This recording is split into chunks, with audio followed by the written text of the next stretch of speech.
Oh, howdy, folks. It's Wednesday, January 15th, 2025. Um, Busy day at work today. And it's just like hot, cold here in San Antonio. Anyway, yeah, pretty beat. But I wanted to do this yesterday, but I messed up the video, which I'm glad I'm able to redo it. I'm going to review 1974's Phantom of the Paradise, written and directed by Brian De Palma, and I watched it on Amazon Prime. My friend Lam, he suggested, or I can't remember if he suggested or just mentioned it, and I was like, yeah, I'll watch it and I'll review it. I'm pretty sure I've seen clips of this on some show about horror movies, and they brought up Phantom of the Paradise. I just remember how weird the guy looked in the mask, and his voice just looked weird. And then I know they showed it at some point, and I recorded it, and I watched it, but I've only seen it that one time, and I do not remember really anything about it. Just, I knew what he looked like in the cape, and it was like about music. So I watched it again, and first I was maybe I just won't like it, but then it's Brian De Palma. There's always something about his movies that I've seen that is good, but this is like second or third movie, and this movie's pretty weird and wild, and it's so messy and disjointed, but it actually works. I liked it. The way it starts with this guys doing a 50s song,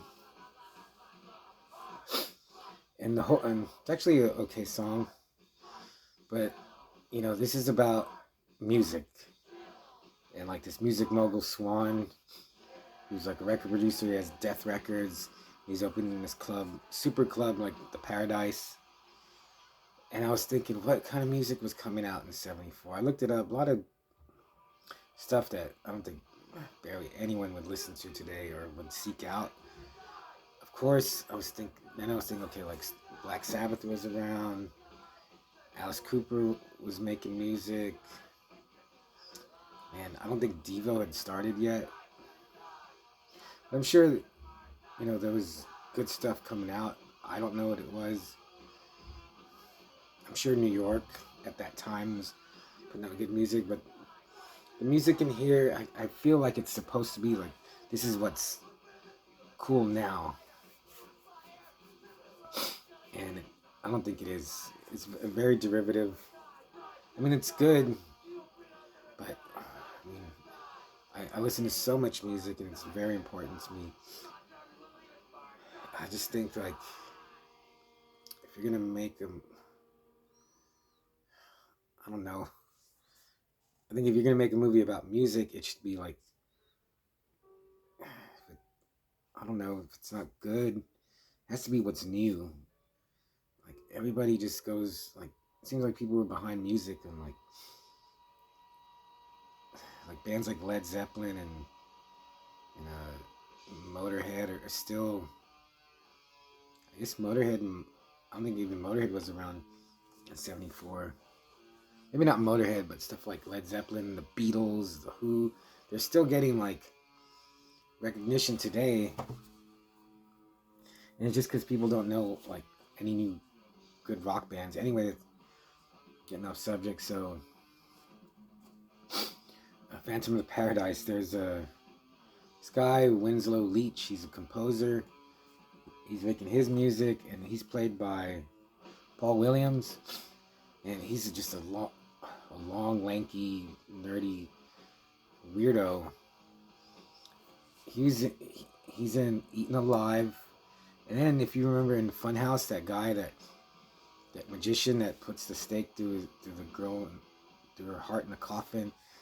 That's him. He's been in other De Palma movies. He's really good. Paul Williams, who like I recognized, and then I looked him up. He was in Smokey and the Bandit, his little Enos. He was in the Muppet movie, the first one, and then in the Battle for the Planet of the Apes. He's a little dude. He's shorter than I am by like an inch. He's like 5'2". But he's really good as like the villain. He's Swan. He just has a presence and like a commanding presence and like this cool, like not evil, but just like a condescending coolness to him. He's really good. So, everybody like that wants to be in music, they worship him. Or people that just, like music. He's like a music god. And even Winslow kind of like looks up to him. But then, uh, what's his name? Swan, like, just steals Winslow's music, has him put in prison. Winslow breaks out, and then he goes to, like, he's like frantic. He's like just crazed by what happened. And he goes to Death Records, and then he's like just destroying stuff. I don't even think he wanted to like directly hurt Swan, but he's running around and he gets his head stuck in a record press, and it mutilates his face. He goes into hiding, and he returns as the Phantom of the Paradise. Paradise is a, like I said, Swan's like venue. And then Jessica Harper is in this from Suspiria. She's really cute. I think she's cuter in Suspiria for some reason. She wants to be a singer. And then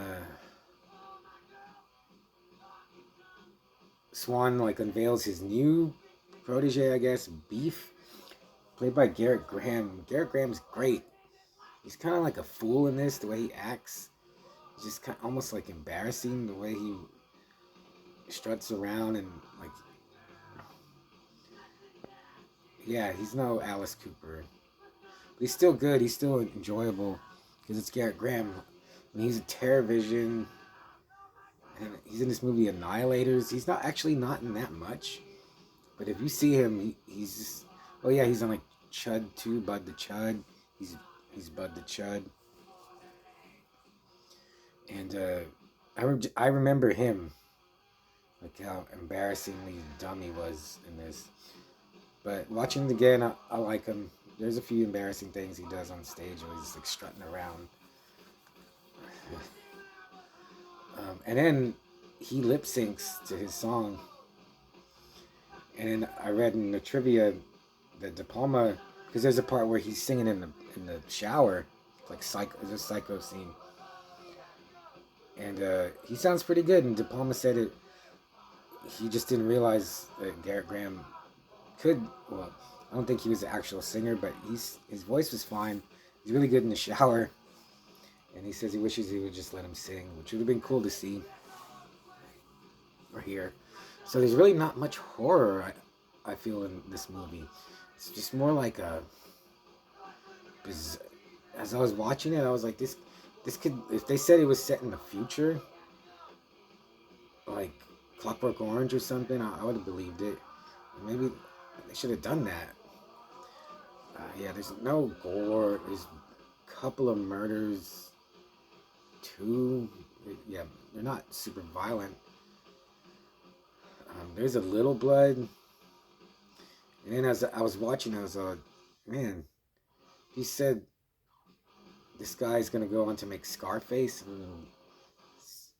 You never guess that. That'd be like if James Cameron had made I don't know, I couldn't think of anything last time. Let me see, like if James Cameron had made like Astro Zombies. I guess I have it right there. And he went on to make Terminator Aliens. That's just as weird. I'm not comparing Astro Zombies to Phantom of the Paradise, but they're just so far removed from, like, Phantom of the Paradise is so far removed from stuff like Scarface or Carlito's Way. But I'm glad I rewatched it. Would I ever watch it again? No, I don't think I would buy it because it's just so like sloppy and all over the place. So many things going on. A lot of music stuff. A lot of like his camera tricks that are cool. Yeah, I like movies that are just straightforward, like going towards something. This is just when it kind of is. I'm really trying to get better. I mean, I've done so many, and I just feel I'm not explaining the movies or what it is and how I feel about it. So I'm trying to do that better. But this is a hard one. I was struggling when I recorded last night. As a score, I would give it a 3. If you haven't seen it, man, if you haven't seen it, but if you like De Palma, it'd be good and like, you know, check it off. Is there anything else? I guess not. Yeah. Just yeah.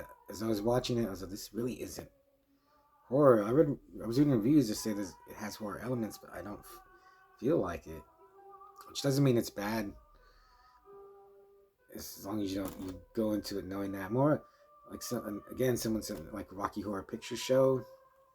So I guess that has more horror elements than this does. I think you'd almost say it's gothic and maybe not gothic. Or like a thriller, suspense thriller, I would say. But Phantom of the Paradise, I would actually say watch it, but just go in, be prepared for just just something really weird. Okay, that's the best I could do. Oh yeah, I watch more movies. I don't want to tell you what it is, but you'll see it next time. Bye.